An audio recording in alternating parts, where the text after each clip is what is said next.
Assalomu alaykum akalar. Bugun obzorimizda Lexus IS 250 mashinasi bo'ladi. Sirazi informatsiyasini aytaman. Mashinamiz 2007-yil ishlab chiqarilgan, 200 ming kilometr bosib o'tgan, 2.5 motor, polniy привод. Motorning holati zo'r, korobkasi avtomat korobka holati zo'r, hadovoy 90% zo'r, 10% mayda chudasi bor. Narxini ham sirazi aytaman. Narxi $10,999 bemalol murojaat qilsangiz bo'ladi. Endi mashinani bitta ko'rib chiqamiz. Akalar, haqiqiy yaponskiy samurayda oldi orqa bamferi restyling qilingan. Oldi farasi va orqa farasi ham restyling qilingan. Juda ham holati zo'r. 4 ta kovunni o'zini saka diskasida turibdi va balonlarning holati ham zo'r. Xo'p, tomiga plyonka yopishtirib qo'yishgan. Juda ham chiroyli. Sizlar bilan hozir bitta orqa rakursini ko'ramiz. Undan keyin interyeriga o'tamiz.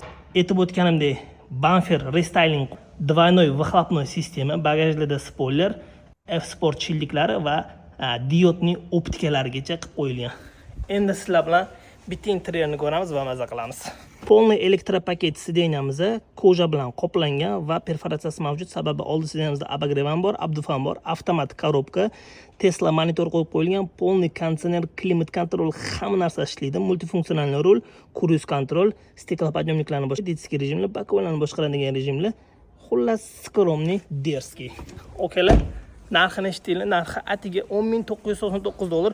Bunaqa sostenali mashinalar narxi $14,000-15,000. Bemalol smayl aytaman, kelib haydab ko'rsanglar o'zingizlar bilasizlar. Narxi atiga $10,999.